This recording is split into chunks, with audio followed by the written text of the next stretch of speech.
So class 11th student, basic mathematics हम पढ़ रहे हैं। आज हम थर्ड पार्ट लेके आए हैं जिसमें हम इंटीग्रेशन को पढ़ने वाले स्टूडेंट। ठीक है, कैलकुलस में इंटीग्रेशन का एक बहुत इंपॉर्टेंट पार्ट है और हमको फिजिक्स और केमिस्ट्री में बहुत जगह इसका एप्लीकेशन भी होता है। क्लास देखिए, इंटीग्रेशन वैसे तो एक बहुत वास्ट और बहुत बड़ा टॉपिक है जिसको हम ऐसे छोटी मोटी क्लास से फिनिश नहीं कर सकते, लेकिन as per the use of, जैसे कि हमको यूज़ आएगा फिजिक्स और केमिस्ट्री में जिस हिसाब से इसका यूज़ है उतना हम एक वीडियो में क्लियर कर लेंगे।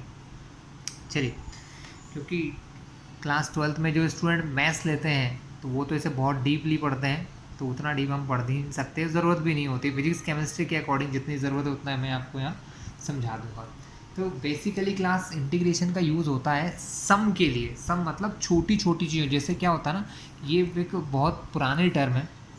तो जैसे मान लो अगर आपको इस प्रकार के किसी या कोई दूसरे टाइप का कोई एक डिफरेंट टाइप का इस कर्व है, इसका एरिया फाइंड करना होता था ना, तो इस चीज़ के लिए इंटीग्रेशन का यूज़ किया गया कि हम इसको जैसे छोटे छोटे बहुत सारे छोटे छोटे पार्ट्स में इसको डिवाइड करके उन सारे स्मॉलर पार्ट्स को ऐड कर देते थे, तो उसको यूज़ होता था इंटीग्रेशन में। तो बेसिकली इंटीग्रेशन मतलब छोटी छोटी चीज़ों के फॉर्म में सम करना या ऐड करना। ठीक है, इंटीग्रेशन भी हमेशा किसका होता है? फंक्शंस का होता है। अगर फंक्शंस के बारे में मैंने मेरे लास्ट वीडियो में बताया हुआ है, जिसके अंदर एटलीस्ट 2 वेरिएबल्स होते हैं। ठीक है, इंटीग्रेशन का साइन कुछ ऐसा होता है, ये इंटीग्रेशन का साइन होता है। इंटीग्रेशन एफ ऑफ एक्स कोई फंक्शन है, एक्स का फंक्शन है मतलब, और जिस भी चीज़ का ये फंक्शन होता है उसके रिस्पेक्ट में डिफरेंशिएशन हो। जैसे ये एक्स का फंक्शन है तो इंटीग्रेशन को हम कहते हैं कि वो एक्स के रिस्पेक्ट में है, तो उसको डी एक्स लिखते हैं। Integration F x d x, यानी इस एफ एक्स का इंटीग्रेशन एक्स के रिस्पेक्ट में। ठीक है, इसके भी कुछ बेसिकली फॉर्मूलेज होते हैं। क्लास वो फॉर्मूलेज में आपको बता देता हूँ। ठीक है, इंटीग्रेशन के कुछ बेसिक फॉर्मूलेज में आता है सबसे पहले तो integration x to the power n d x का। जो डिफरेंशिएशन पढ़ के आए हैं उनको थोड़ा सा न्यू नहीं लगेगा, जिन्होंने नहीं पढ़ा वो पहले डिफरेंशिएशन पढ़े। Integration x to the power n d x का जो फॉर्मूला होता है क्लास, इसका इंटीग्रेशन करने के बाद, आफ्टर द इंटीग्रेशन करने के बाद ये फॉर्मूला जो होता है ना, इसकी पावर एक बढ़ जाती है। डिफरेंशिएशन में पावर एक रिड्यूस होती थी, जबकि यहाँ पावर एक इंक्रीज हो जाती है। और जो इंक्रीज्ड पावर है वहाँ ये होता था, डिफरेंशिएशन में पावर मल्टीप्लाई में जाती थी, यहाँ पावर डिवाइड में जाती है। तो x to the power n का जो इंटीग्रेशन होता है that is x to the power n plus 1 और अपॉन में एन प्लस 1, और प्लस हमेशा यहाँ सी लिखा जाता है जो एक प्रकार का कांस्टेंट होता है। ठीक है, जो एरर के लिए होता है कि जैसे हम किसी भी फिगर, जैसे इस प्रकार के किसी फिगर का एरिया छोटे छोटे पार्ट्स में या टुकड़ों में कर करके अगर निकालते हैं तो उसमें कभी वैल्यू ज़्यादा हो सकती है, कम हो सकती है। उसको बैलेंस करने के लिए यहाँ पर एक कांस्टेंट लगाया जाता है। ठीक है, तो ये पहला बेसिक फॉर्मूला था क्लास। इसके अलावा और भी फॉर्मूलेज हैं जो मैं आपको बता दूं। Integration e to the power x d x, मतलब ई की पावर एक्स का इंटीग्रेशन भी ई की पावर एक्स ही होता है।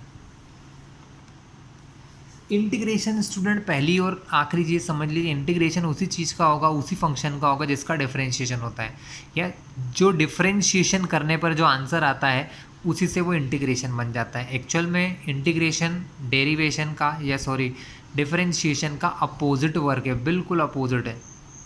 जैसे कि एग्जाम्पल के तौर पर साइन एक्स का डिफरेंशिएशन कॉस एक्स होता है। ठीक है, तो यहाँ पर कॉस एक्स का इंटीग्रेशन साइन एक्स ही होगा, लेकिन माइनस साइन आएगा। तो e to the power x d x is equal to e की पावर एक्स। और भी फॉर्मूले आपको बता दूँ मैं।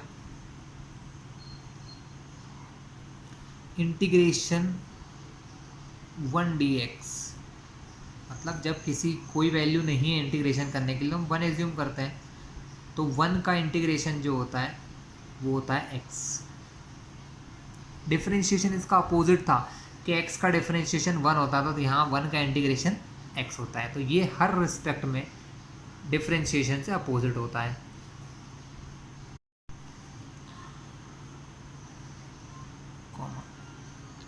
Integration of 1/x dx, 1/x का इंटीग्रेशन जो होता है वो होता है log x, जबकि log x का डिफरेंशिएशन होता है 1/x। इसीलिए जिन वैल्यूज़ का इंटीग्रेशन जो आता है वही हमारा इंटीग्रेशन करने पर फिर से वही वैल्यू बन जाती है। जैसे मैं आपको फिर से रिवाइज करा दूँ, अगर आपसे पूछा जाए d/dx मतलब डिफरेंशिएशन ऑफ log x, अगर log x का डिफरेंशिएशन पूछते हैं तो वो होता है 1/x। क्या होता है स्टूडेंट? 1/x। अब इसी 1/x का मैंने इंटीग्रेशन किया तो फिर से क्या बन गया? log x। इसलिए कहते हैं कि इंटीग्रेशन जो है वो डिफरेंशिएशन की अपोजिट टर्म होती है। ठीक है, मैं यहाँ फॉर्मूलेस के फॉर्मेशन पे नहीं जाना चाहूँगा क्लास, इन फॉर्मूले को कैसे बनाया जाता है ये अगर आप लोगों को देखना रहे तो इंटीग्रेशन जो मैथमेटिक्स वालों को हम पढ़ाते हैं वहाँ आपको बहुत अच्छे से डीपली समझा दिया जाएगा कि ये फार्मूला कैसे बने, क्यों बने। ठीक है, यहाँ आपने को सिर्फ इनके यूज़ करना होता है। तो ये एक फॉर्मूला हो गया, integration 1/x dx is equals to log x। इसके अलावा integration sin x dx, sin x का इंटीग्रेशन होता है माइनस cos x, और integration of cos x dx is equals to होता है sin x, माइनस नहीं आएगा, गलती से लग चुका है, sin x ऑनली। ठीक है, cos x का इंटीग्रेशन sin x होता है। सो नेक्स्ट क्या है? Integration of tan x dx।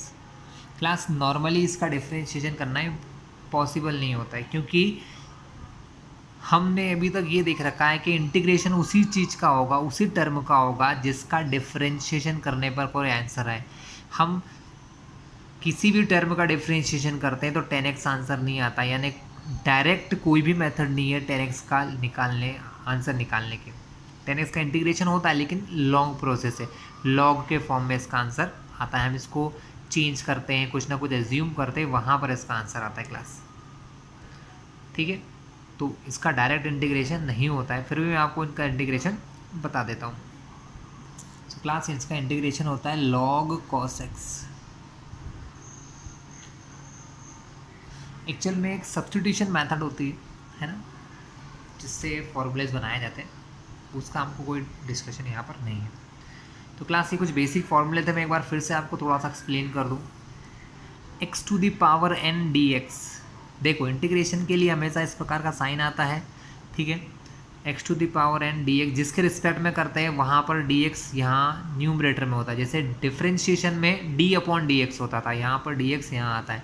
इसकी जगह बहुत सारी चीज़ें आ सकती हैं, dy आ सकता है, dt आ सकता है, dm आ सकता है, ds आ सकता है, एनीथिंग। इसका फॉर्मूला होता है, इंटीग्रेशन होने के बाद जो आंसर आता है उसको हम i लिखते हैं क्लास।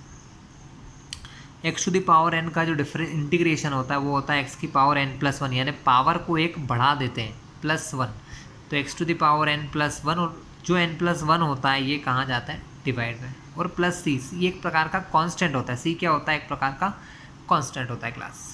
चलिए second formula e⁴x dx, e⁴x का इंटीग्रेशन भी e⁴x होता है। 1/x dx, अगर किसी भी वैल्यू अपॉन में लिखा है, जैसे dx के रिस्पेक्ट में x के रिस्पेक्ट में डिफरेंट इंटीग्रेशन हो रहा है, और वो वैल्यू अगर अपॉन में है तो वो सीधा log में आ जाती है। जैसे 1/x dx का आंसर आता है log x। क्लियर है? इंटीग्रेशन ऑफ 1 मतलब अगर किसी कांस्टेंट का भी इंटीग्रेशन करते हैं तो वो यहाँ पर x बन जाता है, 1 dx का x। sin x dx, sin x का होता है minus cos x, cos x का होता है sin x ओनली, ये माइनस नहीं है, ध्यान रखना। वैसे ही tan x का एक दूसरे तरीके से बनाया गया फॉर्मूला log cos x होता है। चलिए स्टूडेंट, तो ये हम देख चुके हैं, है ना। इसके अलावा ढेर सारे फॉर्मूले होते हैं जो आप लोगों की बुक्स में गिवन है, वो सब मैं यहाँ आपको नहीं एक्सप्लेन करूँगा। tan inverse x, cos inverse x, बहुत सारे फॉर्मूले हैं, ठीक है, उनको आप देख लीजिएगा, है ना, अपनी बुक्स में। मैं आपको इंटीग्रेशन करना बताऊँगा किस प्रकार हम इंटीग्रेशन कर सकते हैं, ठीक है। इसके अलावा और भी इंटीग्रेशन में प्रॉपर्टीज़ होती हैं, जैसे कि डिफरेंशिएशन होता था, यहाँ पर भी अगर टू फंक्शंस प्लस या माइनस में है, जैसे हमको बोला गया है इंटीग्रेशन साइन एक्स, ब्रैकेट के अंदर है साइन एक्स प्लस ई की पावर एक्स डी एक्स, तो यहाँ पर आप देख रहे हैं एडिशन है, तो हम क्या करेंगे, इस इंटीग्रेशन को दोनों में बांट लेंगे, यानी प्लस हो चाहे माइनस हो, ये इंटीग्रेशन इनमें बढ़ जाता है। Integration sine x d x अलग होगा, प्लस इंटीग्रेशन ई की पावर एक्स डी एक्स अलग होता है। मल्टीप्लाई का अलग फॉर्मूला है यहाँ पर, जैसा वहाँ पर भी था, यहाँ पर भी मल्टीप्लाई का एक अलग फॉर्मूला है, बट ये हमारा मेन तरीका है। इस तरीके से हम लोग इंटीग्रेशंस को करते हैं। प्लस माइनस में अगर यहाँ माइनस होता तो माइनस आ जाता, प्लस है तो प्लस है। इसके बाद आपको फॉर्मूला पता है साइन एक्स का इंटीग्रेशन क्या होता है, माइनस कॉस एक्स, तो इसकी जगह पे आंसर आ जाएगा माइनस का कॉस एक्स। ई की पावर एक्स का आंसर होता है ए की पावर एक्स, तो यहाँ आपने लिख दिया ए की पावर एक्स, प्लस में सी लगा दें, एक कांस्टेंट होता है, लगा दिया जाता है, ठीक है। तो इस प्रकार से इंटीग्रेशन को हम लोग करते हैं स्टूडेंट। चलिए मैं आगे कुछ और दिखाता हूँ। चलिए क्लास, मैं कुछ क्वेश्चन लेके आया हूँ। Integrate with respect to x, हमको इनको इंटीग्रेट करना है एक्स के रिस्पेक्ट में, ठीक है। चलिए सॉल्यूशन ऑफ ए देखते हैं पहले। क्लास ये अगर आप सीख गए ना तो आपको बहुत सारे डेरिवेशन को रटना नहीं पड़ेगा, आप बहुत आसानी से उन डेरिवेशन को कर पाएंगे। तो आई इंटीग्रेशन का answer is equals to integration x to the power 3/2, और किसके रिस्पेक्ट में करना है, एक्स के में, तो यहाँ हम लिखेंगे dx। चलिए देखो, ये जो फॉर्मूला है वो फॉर्मूला डिपेंड करता है एक्स की पावर n, जैसे कि x की पावर n था, यहाँ पर x की पावर कुछ भी है तो वो x की पावर n हो गया। तो फॉर्मूला क्या था, मैं यहाँ पर फॉर्मूला लिख देता हूँ। फॉर्मूला था इंटीग्रेशन x की पावर n dx का, x की पावर आंसर आता था n+1, पावर एक बढ़ जाती है और अपॉन में वही वैल्यू आ जाती है, प्लस में हम लगा देते हैं c, ठीक है। तो यहाँ पर n की जगह पर क्या लिखा है, देखो भाइयों n के प्लेस पे 3/2 है, तो इंटीग्रेशन करने के बाद क्या होगा, ये जो पावर है x की पावर 3/2, ये क्या हो जाएगी, 3/2 तो था +1, इस 3/2 में +1 करेंगे and the same value goes to denominator 3/2 +1। अब क्लास जो मैथ्स के स्टूडेंट होंगे उनके लिए तो इसको प्लस करना बहुत आसान है, और जो बायो वाले होंगे उनको भी कोई इश्यू नहीं, क्योंकि वो भी अभी 10th पास करके आए। तो 3/2 में +1 अगर करना हो क्लास तो क्या किया जाए, बहुत आसान है। देखो मैंने पहले ही बता रखा आप लोगों को, एक नंबर के अपॉन में कुछ नहीं है, दूसरे के अपॉन में है, तो यहाँ एलसीएम लेने की ज़रूरत नहीं, इसका सीधा मल्टीप्लाई यहाँ होता है। तो 3 + 2 1 जा 2 अपॉन में 2 का 2, 3 + 2 5/2, तो यहाँ आंसर आएगा x टू दी पावर, इन दोनों का प्लस करने पर क्या आया 5/2, x की पावर 5/2, और इसके अपॉन में इन दोनों को भी प्लस करोगे तो वही आएगा 5/2। अब देखो जो वैल्यू इस अपॉन के भी अपॉन में यहाँ होती है, ये आपका अपॉन और ये अपॉन के भी अपॉन में यहाँ पर, तो ये जो 2 अपॉन का होता है ये जाता है ऊपर, तो फाइनल आंसर जो है आपका वो हो जाएगा 2, ऊपर चला गया x to the power 5/2 and upon में 5, तो ये हो गया इस टर्म का इंटीग्रेशन, ठीक है। इन दो टर्म का भी देखते हैं।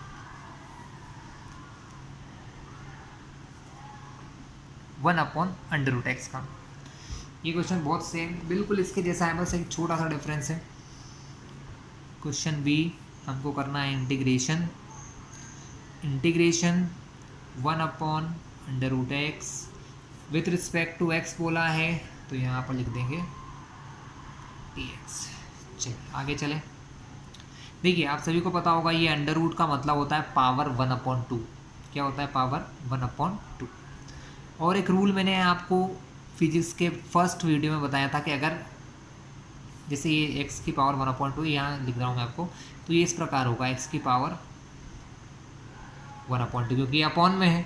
बट जब भी हम किसी नंबर को डिनोमिनेटर से ऊपर न्यूमरेटर में ले जाते हैं तो पावर का साइन चेंज हो जाता है। तो इसको मैं लिख सकता हूँ x⁻⁻1/2 क्योंकि इसको मैं नीचे से ऊपर लाता हूँ तो जो प्लस की पावर है वो बन जाती है माइनस ऑफ dx। बस इंटीग्रेशन का वही फॉर्मूला जो मैंने ऊपर लिखा है, क्या x की पावर n, तो यहाँ पावर की जगह 1/2। तो सिंपली क्या होता है?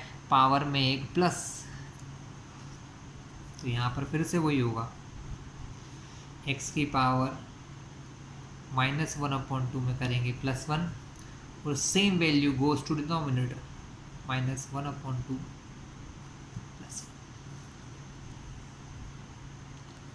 -1/2 +1। आप देख सकते हैं क्या होने वाला है यहाँ पर। ये 2 1 जा 2, तो -1 पहले था, 2 का मल्टीप्लाई 1 से, तो 2 1 जा 2 अपॉन में 2 में से 1 गया तो आंसर आया 1/2। तो x की फाइनली पावर क्या आ जाएगी? +1/2 हो जाएगा क्लास। तो यहाँ आंसर आएगा x⁻⁻1/2 और यहाँ इन दोनों को सॉल्व करोगे तो भी 1/2 प्लस का आंसर आएगा, तो 1/2। बट ये 2 मल्टीप्लाई से कहाँ जाएगा? डिवाइड, सॉरी, अपॉन के भी अपॉन में तो ऊपर मल्टीप्लाई में जाएगा। तो एक फाइनल आंसर हो जाएगा 2। अपॉन में 1 की कोई वैल्यू नहीं होती है, 2 के जाने के बाद 1 बचेगा, 1 को लिखते नहीं है। तो x की पावर 1/2। चाहो तो इस 1/2 को फिर से आप क्या कर सकते हो? फिर से इसको अंडर रूट लिख सकते हैं। चलिए नेक्स्ट क्वेश्चन की ओर मूव करते हैं। नेक्स्ट क्वेश्चन बहुत आसान है, 2 स्टेप का है। Question number C। I मतलब इंटीग्रेशन का आंसर, इंटीग्रेशन है 1/2x dx। क्लास ये अपॉन में 2 है, x के मल्टीप्लाई में है, इसका इससे कोई रिलेशन नहीं, तो हम क्या करते हैं? इस 2 को यहाँ से हटा देते हैं। मतलब हटाने का मतलब इसको बाहर ले लेते हैं। इंटीग्रेशन 2 का तो होना नहीं है, इंटीग्रेशन सिर्फ किसका होगा? x का होना है। तो हम ये काम करते हैं, इस 2 को बाहर लेते हैं, तो ये बन जाएगा 1/2 बाहर, क्योंकि ऊपर कुछ नहीं है तो उसके ऊपर 1 तो लिखना पड़ेगा। तो 1/2 इंटीग्रेशन 1/x dx। अब आपको एक फॉर्मूला बताया था मैंने, इंटीग्रेशन 1/x dx का फॉर्मूला होता है log x। तो फाइनली इसका आंसर आ जाएगा 1/2 log x। इसके अलावा लॉग के और भी फॉर्मूले जो मैंने आपको सिखाए आप लगा सकते हो, जैसे 1/2 यहाँ से पावर में जा सकता है, अंडर रूट बन सकता है ना। फॉर्मूला मैंने आपको फर्स्ट वीडियो में मैथ्स के सिखाया था कि लॉग के अगर यहाँ कुछ वैल्यू लिखी है तो वो अंदर जाने पर इस x की पावर बन जाती है। तो हम इसको लिख सकते हैं log x की पावर 1/2। किसी की पावर 1/2 वही मैंने क्या बताया, रूट होता है। तो फाइनल आंसर क्या होगा इसका? log √x। तो ये तीनों क्वेश्चन मैंने आपको समझा दिए हैं। कुछ और फ्रेश क्वेश्चन के साथ हम आगे बढ़ते हैं। दोस्तों नेक्स्ट क्वेश्चन आ गया है x × e⁻x। मैंने आपको डिफरेंशिएशन में भी समझाया था कि जब दो फंक्शन का मल्टीप्लाई होता है, जैसे x का मल्टीप्लाई और e⁻x का मल्टीप्लाई, जब इनका मल्टीप्लाई हो रहा है ना, इसका मतलब यहाँ पर मल्टीप्लिकेशन फॉर्मूला लगेगा। डिफरेंशिएशन का मल्टीप्लिकेशन फॉर्मूला बहुत आसान था बच्चों, लेकिन यहाँ पर मल्टीप्लिकेशन फॉर्मूला थोड़ा सा अलग है, थोड़ा सा टफ है ना, डिफरेंट। लिख देता हूँ मैं आपको। अगर 2 फंक्शंस मल्टीप्लिकेशन में हैं, जैसे x एक फंक्शन है, e⁻x एक फंक्शन है, ये दोनों फंक्शन मल्टीप्लिकेशन में है, तो इनका मल्टीप्लाई करने के लिए जो फॉर्मूला होता है वो बहुत आसान होता है class, very very easy. First function हमको यहाँ पर मानना होता है, कंपलसरी है कि हम फर्स्ट फंक्शन किसको मानेंगे, सेकंड किसको मानेंगे। वहाँ ऐसा नहीं होता था, वहाँ कोई चॉइस नहीं ना, फर्स्ट सेकंड, आप जिसको फर्स्ट मानो मान सकते हो। यहाँ पर भी किसी को ही मान सकते, लेकिन एक बार इसको फर्स्ट माना फिर वो सेकंड नहीं बन सकता था। तो यहाँ मान लो कि मैंने इसको फर्स्ट फंक्शन माना, तो फर्स्ट फंक्शन हमेशा बाहर integration of second function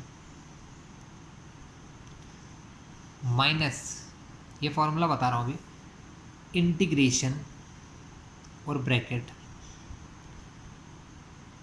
D upon D x of first function, पहले फंक्शन का differentiation into integration of second function, फिर से उसका इंटीग्रेशन, और इन दोनों का जो आंसर आएगा उस आंसर का फिर से एक बार बाहर इंटीग्रेशन। ये इतना बड़ा सा इसका स्टूडेंट क्या होता है, फॉर्मूला होता है। ठीक है, कैसे यूज़ करना है देख लेते हैं। पहला function second function, integration, first function बाहर रखना है तो x को यहाँ से बाहर रखेंगे, e की पावर x का क्या करना है आपको, इंटीग्रेशन करना है, तो लिख दो e की power x dx minus integration d by D x of, पहले फंक्शन का डिफरेंशिएशन होगा, पहला फंक्शन है x तो यहाँ लिख दो x का differentiation multiply integration of second function यानी e की पावर x का इंटीग्रेशन। ठीक है, जब इन दोनों का ये दोनों हो जाएगा तो उसके बाद बाहर इंटीग्रेशन एक बार और करेंगे। चलिए, x तो x रहेगा, e की पावर x का इंटीग्रेशन e की पावर x ही होता है student, minus D by D x of x, x का डिफरेंशिएशन होता है 1 इंटू e की पावर x का इंटीग्रेशन होता है e की पावर x, है ना। अब e की पावर x में 1 का मल्टीप्लाई करोगे तो आंसर e की पावर x ही रहेगा स्टूडेंट, कोई चेंजेस आएंगे क्या, e की पावर x ही रहेगा दोनों का मल्टीप्लाई करने से।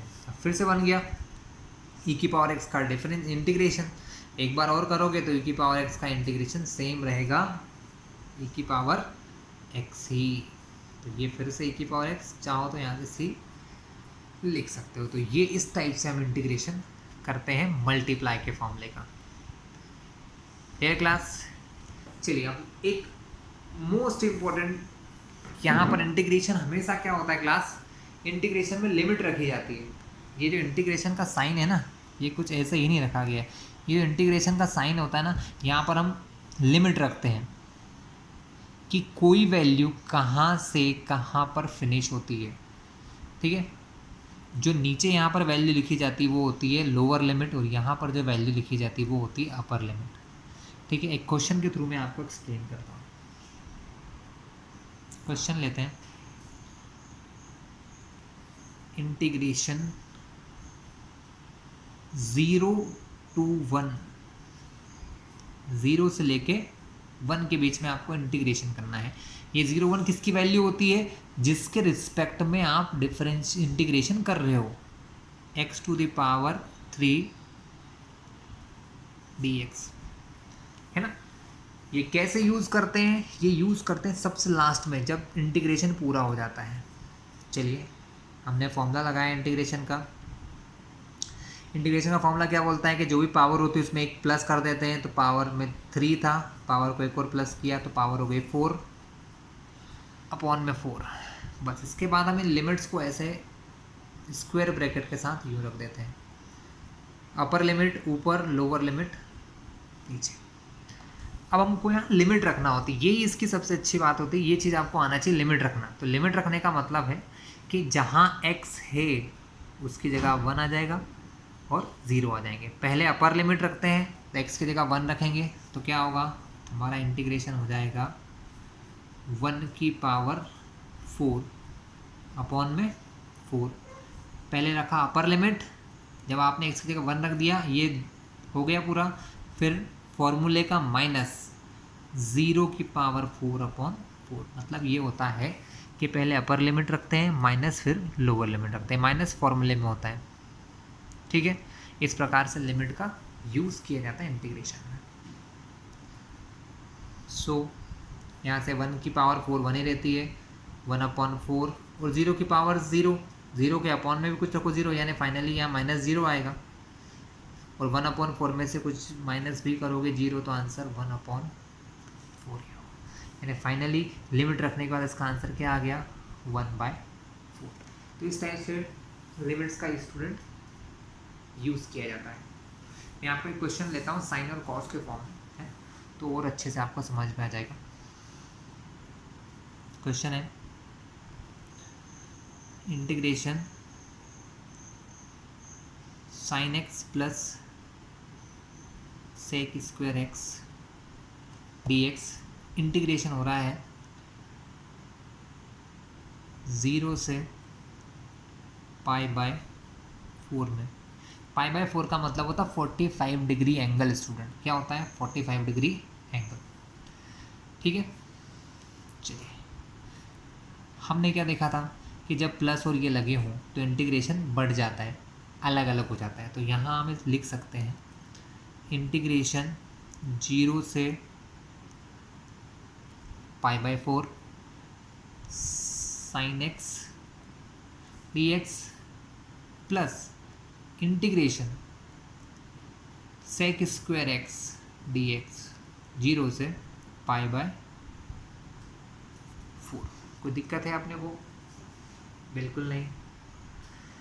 हमें पता है कि हमको यहाँ इंटीग्रेशन करना है साइन एक्स का। साइन एक्स का इंटीग्रेशन क्या होता है स्टूडेंट?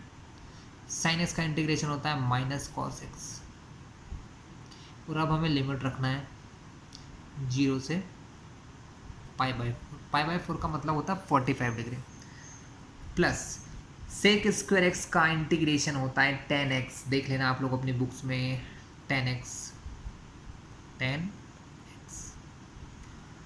और ये भी लिमिट है 0 से π/4 में। अब हमें क्या करना है, x की जगह पहले π/4 रखना है और फिर 0 रखना है। अब ये लिमिट में आपको रखना बताता हूँ। पेज टर्न कराया मैंने। हमारे पास था cos x माइनस का, तो माइनस cos x। x की जगह पर अब हमको वैल्यू रखना है। क्या रखना है क्लास? हमें वैल्यू रखना है π/4। π/4 का मतलब 45। ये फॉर्मूले का माइनस है और ये पहले से क्या है माइनस cos 0 डिग्री। ये तो पहले हो गई। फिर प्लस यहाँ था tan x, तो tan x की जगह क्या रखोगे पहले π/4 माइनस फॉर्मूले का tan 0 डिग्री। मैं आपको पेज टर्न करके दिखा देता हूँ। ये देखिए cos x था, पहले π/4 रखा, फिर माइनस फॉर्मूले का 0 प्लस बीच में tan x की जगह π/4 और 0 रखा हमने। ये हमने लिमिट रख दी। cos π/4 cos 45 डिग्री की वैल्यू होती है 1/√2 माइनस तो ही। cos 0 की वैल्यू होती है 1, लेकिन यहाँ देखो माइनस इंटू माइनस प्लस, तो ये हो गया +1। tan π/4 की वैल्यू भी होती है 1, tan 45 की वैल्यू 1 होती है, और tan 0 की वैल्यू 0, तो ये माइनस का 0। अभी 0 को तो भूल जाओ। 1 + 1 2 आगे लिख लो, और ये है -1/√2। ये हो गया हमारा इंटीग्रेशन लिमिट रखने के बाद। तो क्लास यही है। एक्चुअल में देखा जाए तो आप लोग जितने ज़्यादा क्वेश्चंस करेंगे उतनी ही ज़्यादा वैल्यूज आपको फ़ायदा मिल जाएगा। ठीक है क्लास, तो ये हमारा थर्ड और फाइनल पार्ट हो गया है। नेक्स्ट क्लास में हम मोशन इन 1 डायमेंशनल फिजिक्स का स्टार्ट करने वाले हैं।